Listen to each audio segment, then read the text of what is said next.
আপোনালোকৰ চিলিং ফেনখন যদি এনেকৈ লৰি চাউণ্ড দিয়ে তেতিয়াহ'লে আপোনালোকৰ চিলিং ফেনখনৰ পাংখাকেইখন লেভেলত নাই। এতিয়া আপোনালোকে ফেনখনৰ পাংখাকেইখন ভালদৰে লেভেলত মিলাই ল'ব। পাংখাকেইখন বেণ্ড হৈ থাকিলে, এটা পাংখাই যদি বেণ্ড হৈ থাকে তেতিয়া পাংখাখন বতাহটো বেছিকৈ নিয়ে, তেতিয়াহ'লে এক চাইড টানি থাকে। সেইকাৰণে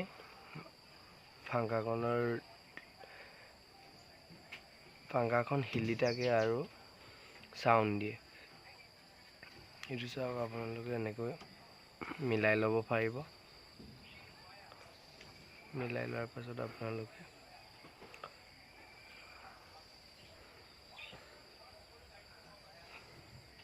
সমান লেভেলত মিলাই ল'ব। এতিয়া চাওক, আপুনি এতিয়া লৰি থকা নাই, ঠিক হৈ গ'ল।